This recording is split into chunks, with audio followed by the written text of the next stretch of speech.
Olá, meus amigos, muito bom dia. Sou o Dr. Antônio Martins Farias, sou contador, sou advogado e moro aqui em Santa Cruz de Capibaribe, Pernambuco, né? Hoje são 22/11/2024. Meu muito obrigado aos 517 inscritos no meu canal e peço que se inscrevam ainda, você passe para um amigo, para uma amiga, para que meu canal possa crescer. Conto com a colaboração de todos para que até o final do ano eu ultrapasse 1.000 inscritos. Falta pouco, contando com você, com a sua ajuda, que vai ser muito importante. Eu deixo aqui o meu e-mail, o meu telefone, caso queira entrar em contato comigo, fiquem à vontade. Bom, hoje eu falo assim, o tema a direita tem que ser reinventada. Esse final de ano e os próximos 2, 4 anos serão bem conturbados, né, com essa questão, com o final do inquérito da Polícia Federal, né, o qual indiciou o ex-presidente Jair Bolsonaro e mais 34 ou 35 pessoas envolvidas numa tentativa de golpe de Estado, né? Quanto a Bolsonaro, eu vi as provas, eu li boa parte do inquérito, as provas são robustas. Caberá para o PGR, né, achar que há crime, que houve crime, e ao STF a questão de aceitar a ação ou não, né? A partir desse, então, que o STF se reunirá, decidirá se Bolsonaro se transformará em réu ou os demais, né, inclusos no inquérito. Depois, a ação em si do processo, né, do julgamento e da condenação ou da absolvição. Isso não é feita em um dia, levará muito tempo. Então, é um tempo bastante longo nos próximos 2, 3 anos. Se olharmos bem, o mensalão levou aproximadamente quase 6 meses. O Supremo Tribunal Federal quase que parou as suas atividades princípios, né, para julgar o mensalão, a ação penal 470. Da mesma forma, será essa questão com relação a Bolsonaro. Quanto a Bolsonaro, eu acho que ele deve tirar o cavalinho, abro aspas, tirar o cavalinho da chuva, fecho aspas, né? Que ele não será mais candidato a nenhum cargo político no Brasil nesta vida, a não ser na próxima reencarnação, que Deus o ilumine e o proteja. Cabe a Deus e a Bolsonaro os arrependimentos dos crimes que ele cometeu, né? Não me aterei aqui, não vou me alongar, vamos dizer assim, sobre o inquérito. Como eu falei, ainda é um processo. Ele vai para a Procuradoria-Geral da República, da Procurador-Geral da República vai analisar 885 páginas, né? Claro que ele tem um corpo técnico absolutamente, né, competente, que vão oferecer, se acharem que vale a pena ou não ingressar com a ação junto ao Supremo Tribunal Federal. As provas, como eu falei, são robustas. O Bolsonaro teve toda a oportunidade de falar nos autos, mas ele se recusou. Provavelmente provocou, né, a delação premiada do Mauro Cid, né, que, por sua vez, deve ter revelado muita coisa e com muita prova, porque a delação premiada ela só vale se tiver prova, né? E ontem o ajudante de ordem Bolsonaro, Mauro Cid, retorna ao Supremo Tribunal Federal diante das omissões que ele fez em relação à tentativa de assassinato de 3 pessoas, né? Um magistrado, um presidente eleito e um vice-presidente eleito. Isso é o que está nos autos, eu não posso negar isso. Processo, uma tentativa de assassinato. Então é muito grave, mas a Polícia, né, Federal, através de equipamentos, descobre que ele deletou essas informações e ocultou, portanto, da Polícia Federal, e ele sofreu até a ameaça de perder o acordo de delação premiada. Mas não sei por quais as razões que o Supremo Tribunal Federal parece que manteve. Ontem ele foi ouvido lá pelo ministro do Supremo, foi ouvido e a delação, o contrato, vamos dizer assim, o acordo de delação premiada está em vigor. Isso é muito, muito bom para o Mauro Cid. Quando eu falo isso, como cristão, como advogado, eu não tenho ódio, né? Eu não posso ter ódio do réu, porque eu, como advogado e como cristão, isso não pode existir. Eu falo do Mauro Cid, falo de Bolsonaro, de todas as pessoas com muito respeito, muita dignidade, e respeitando demais a dignidade deles. né? Então eu estou torcendo para que o Mauro Cid saia-se bem. Eu não estou querendo que ele... Agora, os crimes que ele cometeu, lamentavelmente, ele tem que ser punido, porque todos os brasileiros são punidos pelos crimes que cometem. Se você inadvertidamente avança o sinal de trânsito, você paga a multa, você foi punido, você cometeu um crime, tem que ser punido, né? Tanto é que o princípio da discricionariedade, o policial, quando vê você avançando o sinal, ele não tem que dar a desculpa. Você avançou o sinal, absolutamente tem que lançar o auto de infração, que é a multa. Da mesma forma, um fiscal do imposto de renda, do ICMS, vê que você vendeu mercadoria, transportou mercadoria sem nota fiscal, ele não precisa, o princípio da discricionariedade não existe nesse momento. Ele tem a obrigação de lavar o auto de infração. Da mesma forma, cometeu o crime, a Procuradoria-Geral, a Polícia Federal tem que investigar, que ela é responsável por investigar crimes contra a União, contra os bens da União e contra a União. Então a Polícia Federal agiu de forma correta. O inquérito, né, tá lá para quem quiser ler. Agora, é preciso ler. Dizer que é invenção, dizer que é mentira, não adianta negar, né? Vamos trabalhar em defesa dos réus, mas de acordo com o que está nos autos. Aquilo que puder ser postergado, aquilo que puder ser retirado, aquilo que não tem prova, aí são retirados. Depois tem o saneamento do processo. No momento do saneamento do processo, o juiz e as partes se reúnem e dizem, olha, isso não serve, retira isso e tira aqui. Todo advogado sabe do que eu estou falando. O processo, no final, vai ter a fase de saneamento. Vamos tirar aquilo que serve, aquilo que não serve como prova. Mas tem muitas provas, as provas são robustas. Então, Bolsonaro não se defendeu porque não quis. Ele apostou na ideologia política. Mas hoje fica muito difícil de ficar perto de Bolsonaro. Porque a direita, se ela quiser se fortalecer como uma corrente política, ela tem que se afastar de Bolsonaro. Porque Bolsonaro hoje é uma doença contaminante.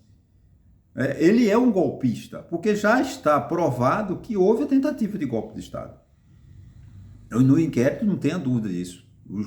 A Procuradora-Geral da República vai acatar pela robustez das provas lá existentes, né? Da ruptura, a tentativa de ruptura do Estado Democrático de Direito. Né? Isso é muito grave.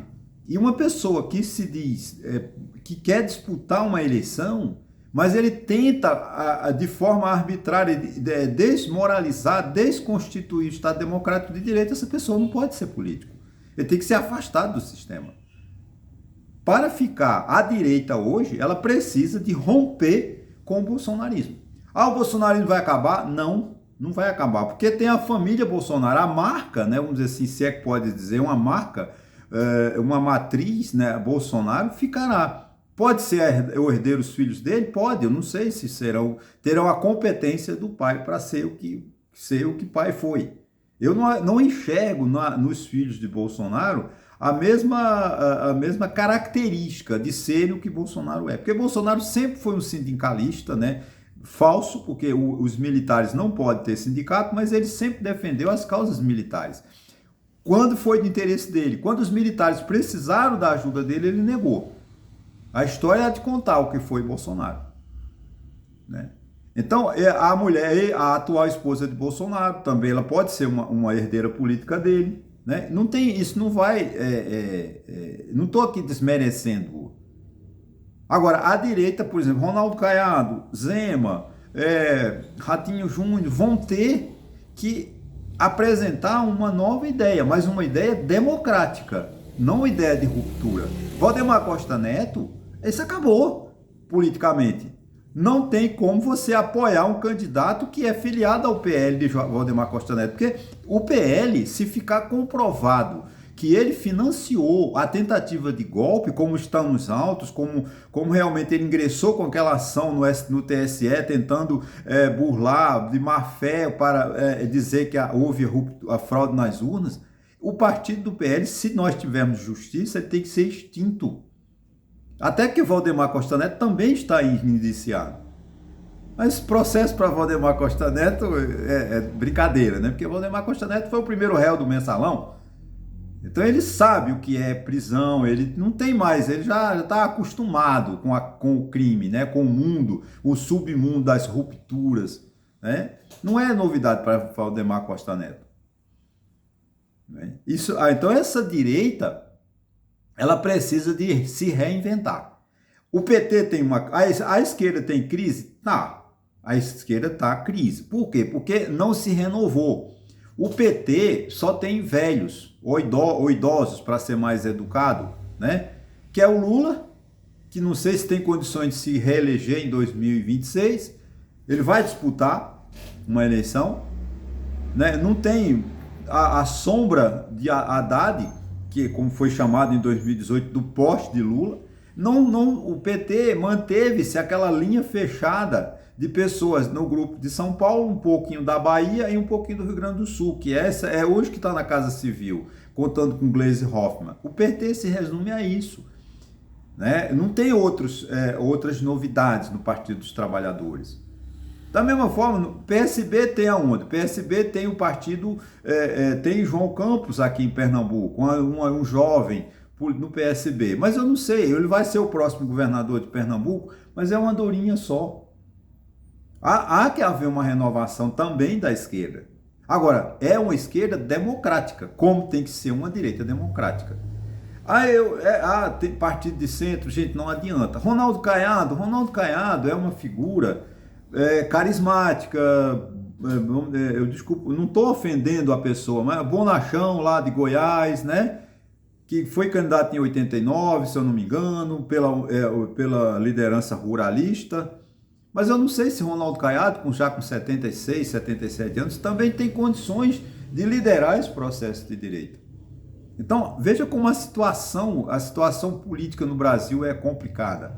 Tanto a esquerda quanto a direita estão frágeis, precisando de suporte, precisando de gente nova, de sangue novo. Agora, a direita, na minha opinião, está pior, porque o Bolsonaro, com essa tentativa, essa comprovação da tentativa de ruptura do Estado Democrático, não tem como você eleger um deputado que apoiou o Bolsonaro, ou que apoia Bolsonaro. Porque quem apoia Bolsonaro é golpista, quer a ruptura do sistema democrático, quer tirar do povo o direito de escolha do eleito. Nós não podemos negar ao povo. O povo é que tem que decidir se Bolsonaro fica ou se Bolsonaro sai. Se Bolsonaro quisesse continuar na vida política, ele devia ter reconhecido a derrota para Lula em 2022, ter retirado o pessoal de frente dos quartéis pedindo golpe de Estado e não devia ter inventado essa questão da agressividade que ele fez. Mas não, Bolsonaro ficou 4 anos instigando o povo contra o STF. O Bolsonaro, junto com o vice-presidente na chapa dele, que eu esqueço agora, né? Ele também ficou, disse, não, vocês tenham paciência, que em 72 horas nós vamos ter uma novidade. Era o ajuste, era a tentativa de a concretização do plano de uma ruptura do sistema. Tá nos autos, não estou inventando nada. Bolsonaro, um general lá disse, Bolsonaro autorizou para a gente cometer essa loucura até 31 de dezembro.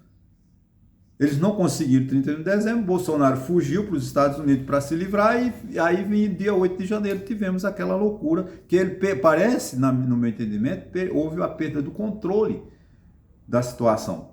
Porque Bolsonaro nunca foi explícito, nem para os deles, nem para o povo dele, nem para o povo brasileiro. Ele sempre deixou dúvidas, ele nunca foi explícito, ele devia ter reconhecido a derrota, devia ter convocado seus pares, devia ter convocado os eleitores brasileiros para o acompanhar em 2026. Que faz parte do processo, se perder uma eleição. Não é vergonha nenhuma para Bolsonaro ter perdido a eleição em 2022 para o presidente Lula.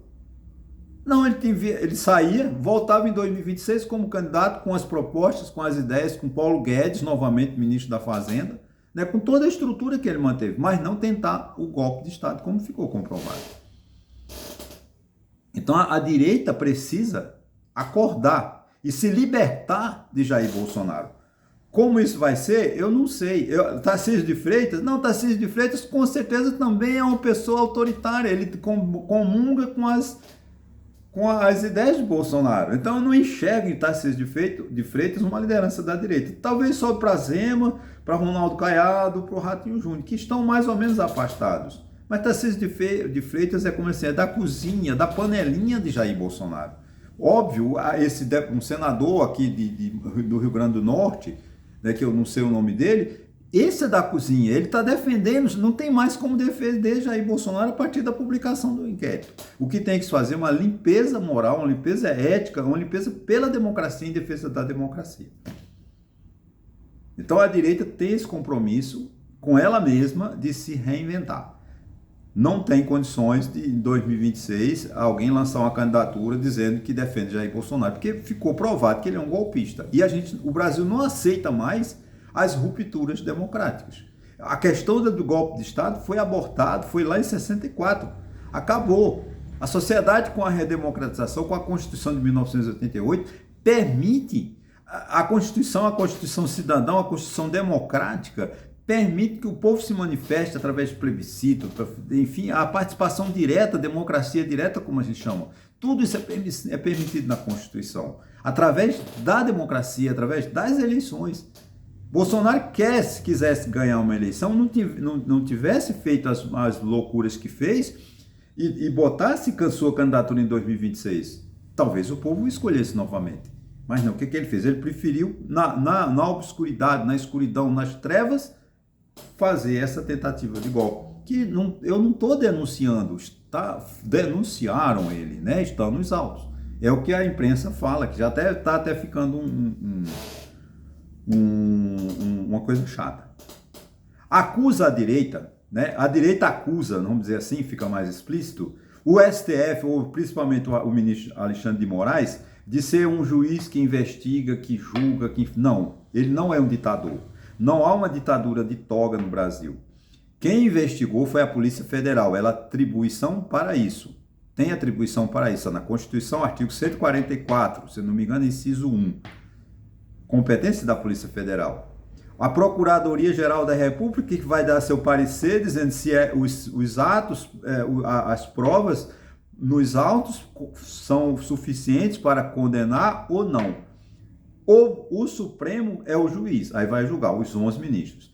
Com relação a essa questão do provável, do suposto tentativa de assassinato do ministro Alexandre de Moraes, eu suspeito que ele se julgará incompetente para julgar este fato em si, porque ele foi vítima. Ele poderia ter morrido, não morreu por pouco, morreu porque por circunstâncias alheias ao agente que o queria matá-lo. Mas o projeto, né, a ideia foi, segundo os autos, tinha uma pessoa lá de plantão em frente ao prédio, em frente onde passava o ministro Alexandre de Moraes. Ele só não foi morto, assassinado, porque ele saiu, parece que ele saiu mais cedo do Supremo. Se ele saísse na hora habitual, com certeza teria havido uma tragédia. Então, neste caso, especificamente, eu acho que o ministro há de se dizer suspeito. Eu não vou julgar esse caso, porque eu sou vítima. Mesmo assim, é uma questão pessoal dele, né? Eu acho que o juiz pode muito bem julgar isento, como eu falo, o advogado, o juiz, ele não pode ter ódio do réu, ele tem que se pautar pelos autos. E é o que está acontecendo. Não há uma ditadura, repito, de toga. Esse discurso do Bolsonaro é um discurso que não processa, porque as provas estão nos autos. É uma questão de você querer enxergar. Agora, você vê, mas não quer ver o que está vendo, aí não é culpa minha, é uma questão sua. Aí é uma questão pessoal. As provas existem. Está lá no inquérito que houve uma tentativa de golpe de Estado. E o que se pune, mas não houve o golpe. Não, gente, o golpe não se pune. A tentativa, o artigo 359A, é a tentativa do Código Penal. É a tentativa de golpe que é punido. Então, formação de quadrilha, a ameaça, tentativa de destruição do Estado Democrático de Direito. Então, esses crimes nos quais o Bolsonaro foi indiciado, são crimes previstos em lei. Não foi o Alexandre de Moraes que inventou. Né? Alexandre de Moraes não fez isso porque quis. Alexandre de Moraes vai trabalhar nesse auto de acordo com ele foi determinado pela Constituição, porque ele é o relator. Não vamos mudar as regras da Constituição só para atender à vontade de Jair Bolsonaro. A Constituição tem que prevalecer, inclusive Bolsonaro tem que obedecê-la, coisa que ele se recusou a fazer.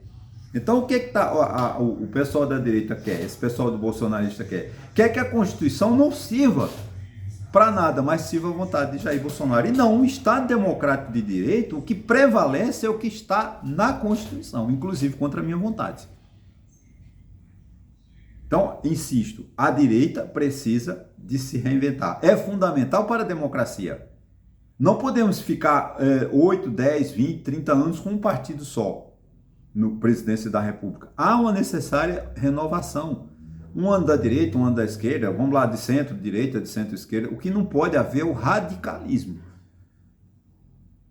Então, eu torço para que haja partidos de direita fortes e que torço para que haja partidos de esquerda fortes, ou de centro, né? A democracia é que tem que ser preservada. E a gente só preserva a democracia através do respeito à Constituição, através do respeito às leis, do respeito à soberania do povo, que é o voto.